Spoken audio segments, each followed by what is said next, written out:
Então, galera, pega a visão. Lavagem de dinheiro, corrupção, dinheiro sujo. Então, galera, nós vamos reagir aqui ao vídeo do Victorando, né? Nós vamos ver aí todo o império do Flamengo, desde a falência até chegar onde chegou nos dias de hoje. Sem mais delongas, então bora lá pro vídeo. Em 2013, o presidente Bandeira de Mello assumiu o clube com uma dívida de 741 milhões de reais. Ele não tem dinheiro para pagar nem o... Pelo amor de Deus, vai contratar um dos melhores centroavantes do Brasil atualmente, com que dinheiro? Então venda lá, Gávea, aquela coisa, aí vem aí com 50 milhões, aí a gente vende. Em 2015, a chegada de um grande reforço, Paulo Guerreiro, já era um indício de...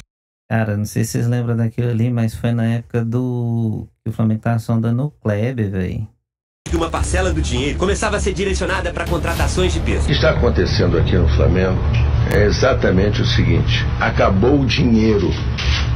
Não tem dinheiro. Eu quero agradecer, galera, a nação rubro-negra. Essa contratação eu acho que foi aqui mais nos dias de trabalho. Sabe por quê? O Flamengo tá com a diretoria que tá sendo arrumado o Flamengo. Se arrumar o Flamengo, acabou o futebol brasileiro. Também acho isso. De onde vem o dinheiro do Flamengo? A cada dia que passa, o Flamengo fica mais rico e isso assusta e desconfia algumas pessoas. Recentemente, o Flamengo anunciou as contratações de Michael por aproximadamente 34 milhões, Alexandro, ex-lateral da seleção brasileira, e Alcaraz por 120 milhões, tirando o jogador da Premier League com 21 anos. Tudo isso em poucos dias. Mas espera, há 10 anos atrás, o Flamengo tava quebrado. Em 2011, Ronaldinho dormia em beliche, dava entrevista em cadeira de bar, jogadores sendo carregados em carrinho de irmão porque não tinha maca, e hoje um time que possui um elenco... Cara, isso era muita humilhação, né, velho? O time era quebrado mesmo, velho. Tá doido.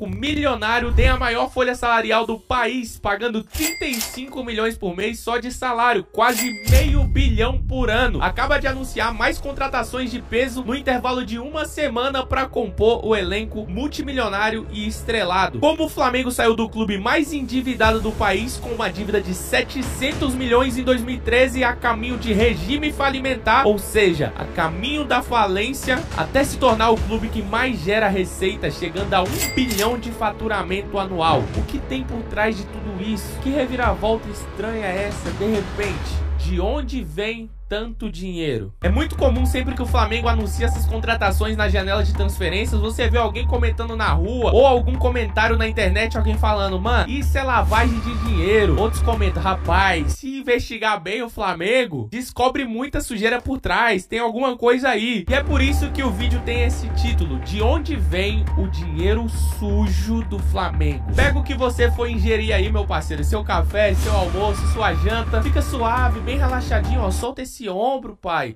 Você tá meio tenso, sei que você tá cansado, seu trabalho foi pesado, na faculdade, na escola, o povo tá sugando a sua mente, muita pressão, conta pra pagar, dá uma relaxadinha agora, pega uma paradinha pra você deliciar, pra você sentir um saborzinho. Você merece um descanso, meu parceiro, então vem com o Vitinho que eu vou te relaxar, né? Não, aí não, pô. Faz o seguinte, deixe seu like, já se inscreve aí no canal pra gente chegar a 1 milhão, meu parceiro, tamo muito perto. E vem com o Vitorando pra descobrir de onde vem o dinheiro sujo do Flamengo. Em 2011, o Flamengo fazia uma janela de transferências histórica. Além de trazer Thiago Neves, um dos melhores meias do futebol brasileiro, trazia nada mais, nada menos, numa janela gigante, a transferência histórica simplesmente de Ronaldinho Gaúcho. Depois de uma novela de meses envolvendo Palmeiras, Grêmio e Flamengo, o bruxo escolheu vestir vermelho e preto. Foi uma festa gigante com a recepção histórica da nação rubro-negra. O sonho de ter um jogador 2 vezes eleito o melhor do mundo no elenco estava realizado. A presidente Patrícia Amorim entrava para a história não só por ser a primeira mulher a dirigir o Flamengo, como por trazer o jogador que para muitos pode ser considerado o mais mágico de todos os tempos. Simplesmente. E deixa o cara ir embora por falta de pagamento, né, velho? O bruxo Ronaldinho Gaúcho. Aonde você quer chegar com essa história, Titorano? Esse episódio que eu acabei de contar foi um dos responsáveis por revelar a bomba estava prestes a explodir nos bastidores do Flamengo. O primeiro desafio do bruxo foi o Campeonato Carioca e não demorou muito para ele fazer o seu primeiro gol de pênalti contra o Boa Vista. Acho muito engraçado essa estética do Ronaldinho metendo gol no Boa Vista, tá ligado? O cara metia gol no San Siro, fez o Santiago Bernabéu aplaudir ele de pé. Do nada, ele tá no Cariocão, jogando contra o Volta Redonda, domingo à tarde, tá ligado?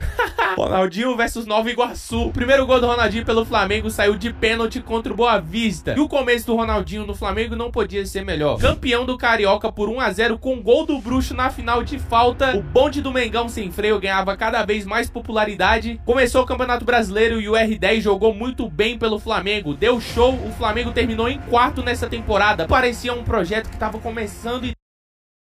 Jogou bem não, o cara destruiu. O cara tava destruindo, velho. O cara joga muito. Dando muito certo. Primeira temporada do Ronaldinho no Flamengo, já conseguiu o 4º lugar, então nos próximos anos o time ia embalar, ia chegar reforços e o Flamengo ia se consolidar como um dos times mais fortes do Brasil. Porém, isso era tudo ilusão. Ronaldinho tinha 4 anos de contrato, porém em 2012, um ano apenas depois do Bruxo chegar no Flamengo, a surpresa. Ronaldinho rescinde o contrato com o Flamengo e entra na justiça devido ao atraso no pagamento de salários e direitos de imagem, que somavam 40 milhões de reais. E esse era só o começo da bomba que estava para explodir. Nessa época, o Flamengo tinha acabado de começar a lançar campanhas de marketing, divulgando que tinha chegado a 40 milhões de torcedores. E bem próximo a essa data, o Ronaldinho rescinde com o Flamengo cobrando 40 milhões de reais. Então os rivais do Flamengo aproveitaram isso, começaram a fazer chacota, a brincar, dizendo que já que o Flamengo tinha 40 milhões de torcedores, era só cada um dar R$1 e pagar o Ronaldinho. Ô, Mengão tá no meu coração, mas, mano, essa piada é muito boa, mano. Não leva mal não, mano. Leva na zoeira. Porém, isso era só o reflexo de uma bomba que estava prestes a explodir. Nesse momento, o Flamengo já era o clube que mais devia no Brasil. Esses números não eram tão falados porque nessa época não havia tanta transparência. Em 2013, o Flamengo divulgou a bomba. O Flamengo já somava 750 milhões em dívidas, com um faturamento anual de 200 milhões. Então o clube devia quase 4 vezes mais do que faturava no ano e estava a caminho de regime falimentar, ou seja, a caminho da falência. Pouco tempo atrás, Vampeta tinha popularizado uma frase no Brasil todo. Quando perguntaram para ele por que ele não estava rendendo tão bem no Flamengo, Vampeta simplesmente disse: o Flamengo finge que paga e eu finjo que jogo. Essa frase repercutiu no Brasil todo e só consolidava a imagem do Flamengo como um time quebrado, sem credibilidade no mercado. Porém, em 2012 chegava ao Flamengo um homem que mudaria a história do clube para sempre. No dia 27 de dezembro de 2012, Bandeira de Melo era eleito o presidente do Flamengo. No seu discurso, Bandeira deixou claro a insatisfação com o momento que o clube vivia, sendo a 4ª força do Campeonato Carioca. Nessa época, Botafogo, Fluminense e Vasco tinham estruturas bem superiores ao Flamengo, elencos bem superiores. A prioridade do Flamengo, sem discussão, era se recuperar financeiramente, custe o que custar. Porém, o Bandeira deixou bem claro uma polêmica que contrariou a muitos. No meu mandato, não tenham expectativas de títulos. A minha prioridade é reestruturar o Flamengo. E depois disso começou o plano Bandeira de Melo para mudar o Flamengo para sempre. Mas no primeiro ano de seu mandato, a vida do Bandeira não foi fácil. Começaram as primeiras críticas da torcida logo de cara. Bandeira não trouxe nenhum grande nome na janela de transferência e ainda mandou embora as estrelas do time, Wagner Love, Ibson e Liedson, que tinham altos salários. O time terminou o Brasileirão em 11º lugar, não jogou a Libertadores porque não se classificou, foi eliminado nas oitavas de final pelo Atlético Paranaense na Copa Sul-Americana, porém algo que ninguém esperava aconteceu. O Flamengo, sem um time badalado, conseguiu na raça ser campeão da Copa do Brasil. O time liderado por Elias, Hernani Brocador, Paulinho, foi campeão naquele ano, eliminando o time mais forte no Brasil no momento. Meu amigo, ele foi da raça mesmo, viu? Ali esse foi o campeão, foi na raça mesmo, que eu não sei como é que eles conseguiram ganhar aquele campeonato, não. Que era o Cruzeiro. Lembra aquele gol do Everton Ribeiro que ele dá o chapéu no Luiz Antônio e mete uma bomba lá no Hélio e faz o golaço? O Flamengo conseguiu eliminar o Cruzeiro no jogo da... Nossa, velho, quando o bicho deu esse chapéu ali, mano, eu fiquei com raiva, velho. Tu é doido, como é que o cara toma um chapéu daquele dentro da área? Tá certo que o cara é bom, velho, mas... Tá doido, foi muito cabaço, velho.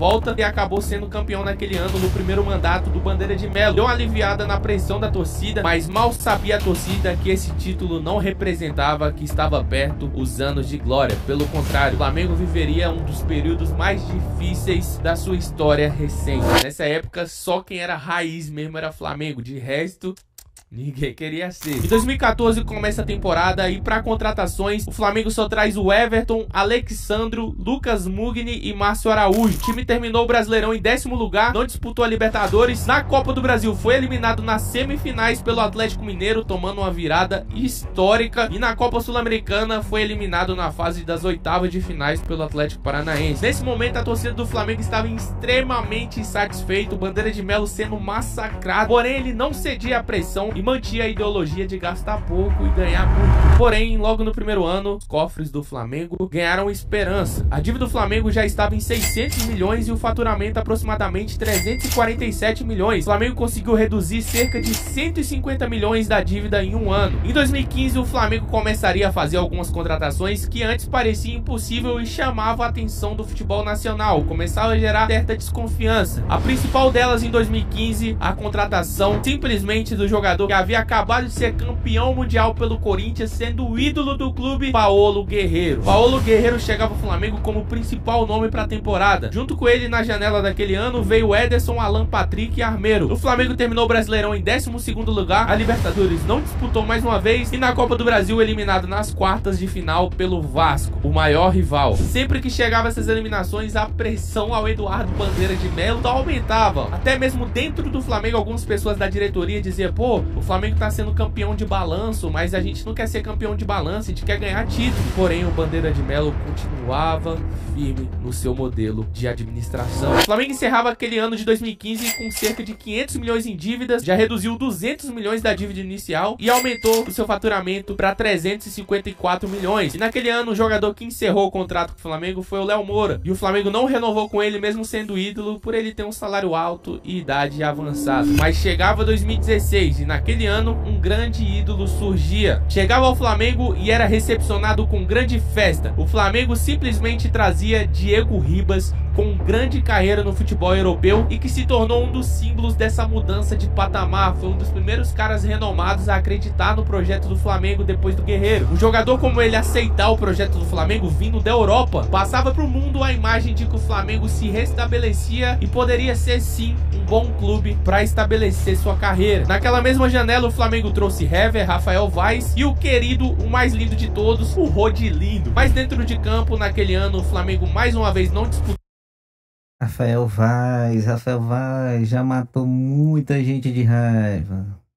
A Libertadores, na Copa do Brasil foi eliminado nas oitavas de final pelo Fortaleza, na Copa Sul-Americana eliminado na fase de quartas de final pelo Palestino do Chile. No Brasileirão conseguiu um feito que não acontecia há muito tempo, terminou em 3º lugar, algo que não acontecia há pelo menos 7 anos. O Flamengo encerrou 2016 com a dívida em 420 milhões, um faturamento aproximadamente de 510 milhões. Pela primeira vez em muito tempo, o Flamengo encerrava uma temporada com mais dinheiro entrando do que saindo, e com isso o Bandeira de Melo sempre procurando novas formas de receita. Toda essa recuperação que o Flamengo teve financeiramente em 3 anos só foi possível devido à gestão e principalmente pelo maior patrimônio que o Flamengo tem como clube, a sua torcida. O Flamengo teve recorde de bilheteria e sempre foi o clube que mais recebeu com direito de transmissão, justamente devido à enorme audiência. Outro clube que sempre ganhou muito com direito de transmissão por ter uma característica parecida é o Corinthians, que também possui uma torcida gigante e sempre trouxe muita audiência para as emissoras, estando bem ou mal. Então as emissoras são negócios. Se o time dá audiência, eles vão transmitir mais coisas desse time e obviamente vão pagar mais para esse time, porque esse time dá mais dinheiro para as emissoras. Mas voltando, em 2017 o Flamengo trouxe Everton Ribeiro, Rodolfo, Berril e o Giovani por empréstimo. Terminou o Brasileirão em 6º lugar, foi eliminado na Libertadores na fase de grupos, na Copa do Brasil foi vice-campeão, perdeu para o Cruzeiro, na Copa Sul-Americana vice-campeão também, perdeu para o Independente.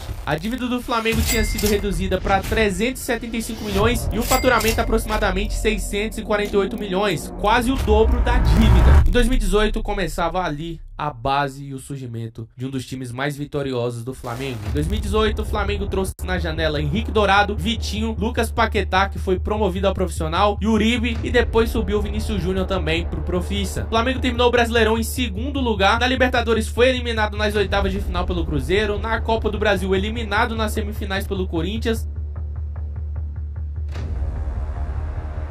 Porém, a dívida do Flamengo já tinha sido abaixada para 350 milhões e o faturamento aproximado em 700 milhões. Nesse ano, E aí, pra vocês verem, né? Um time que só tava lá embaixo, brigando só lá embaixo, apesar de estar sendo vice, tava ali disputando tudo, tava ali entre as cabeças, já tava totalmente, um ambiente totalmente diferente, né?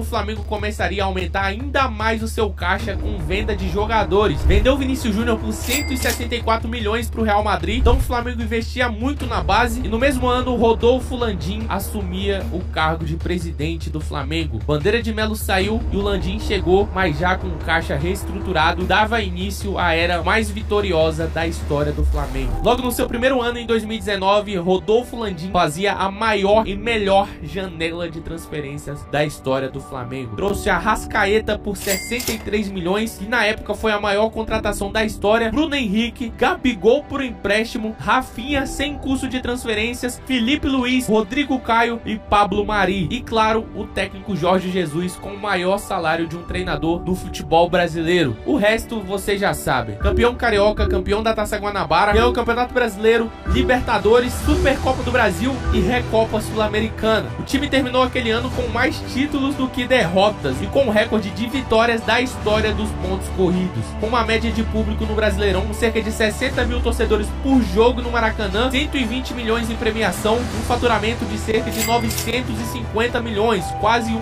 bilhão. Em 2020, 2021, 22, 23 e 24, o Flamengo superou a marca de 1 bilhão em faturamento. Tudo isso é disponível de acesso ao público a qualquer um no portal de transparência no site do Flamengo. Então esses são dados públicos. O Flamengo todo ano apresenta ali seu faturamento anual. O clube que foi humilhado por muitos e agora colhe os frutos de uma gestão incrível do presidente Bandeira de Melo e o ótimo mandato e continuação por parte de Rodolfo Landim. Todo mundo sempre elogia muito, sempre lembra do Bandeira de Melo, mas tem que se dar os méritos também ao Landim, que conseguiu dar continuidade ao legado e foi responsável aí também por um dos períodos mais vitoriosos do Flamengo. Agora na janela de 2024, o Flamengo traz simplesmente Alcaraz, Alexandro, Michael, provavelmente vai chegar alguns nomes como Gonzalo Plata e ainda tem as recentes contratações do Luiz Araújo, Cebolinha e tantos outros craques que compõem o elenco do Flamengo atualmente. Então é daí que vem o dinheiro sujo do Flamengo, que de sujo não tem nada. É um clube com uma torcida gigantesca que sabe usufruir disso para gerar receita. Cada vez o Flamengo ganha mais dinheiro, por isso ganha mais títulos, com isso ganha mais torcida, por ter mais torcida ganha mais dinheiro, por ter mais dinheiro tem os melhores jogadores, por ter os melhores jogadores ganha mais títulos,